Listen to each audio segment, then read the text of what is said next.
Guys, Bangalore പോയപ്പോൾ കണ്ട ഒരു ഇടിവെട്ട് സാധനമാണ്. അപ്പോൾ ഇതിൻ്റെ കൂടുതൽ വിവരങ്ങൾ ഞാൻ അന്വേഷിച്ച് പറഞ്ഞപ്പോഴാണ് ഞെട്ടിക്കുന്ന കുറേ വിവരങ്ങൾ അറിഞ്ഞത്. അപ്പോൾ ഇത് ആർമിയുടെ റോക്കറ്റ് ലോഞ്ചർ എന്നുള്ള രീതിയിലാണ് അറിഞ്ഞത്.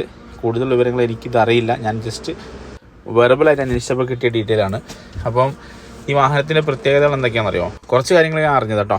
ഇതൊന്ന് നോക്കിയേ, നമ്മളെ ഫുഡ് റെസ്റ്റൊക്കെ വെറും ഇരുമ്പിൻ്റെ കേബിൾ ഉപയോഗിച്ചാണ്. അപ്പോൾ ഈ ഒരു പോർഷൻ കണ്ടോ, നമ്മുടെ ടയറിൻ്റെ ഒരു ഭാഗത്ത് ഒരു എയർ കടന്നു പോകാൻ പറ്റുന്ന രീതിയിലൊരു ഒരു പോർഷനാണ്. ആ സംഭവം എന്താ വെച്ച് കഴിഞ്ഞാൽ, അത് വണ്ടി ഓടിക്കൊണ്ടിരിക്കുമ്പോൾ തന്നെ ആ ഒരു ടെറൈനനുസരിച്ച് ഇപ്പോൾ ടയർ പഞ്ചറാവോ എന്തെങ്കിലും സീൻ വന്നാൽ പോലും കണ്ടിന്യൂസ് ആയിട്ട് ഈ വണ്ടിയുടെ എയർ സിസ്റ്റത്തിൽ തന്നെ എയർ നമ്മുടെ എയർ ടയറിലേക്ക് വന്ന് ടയർ കണ്ടീഷനായിട്ട് എയർ മീൻസ് ഒരിക്കലും പഞ്ചറാവാതെ ടയർ റൊട്ടേറ്റ് ചെയ്യും പോലും.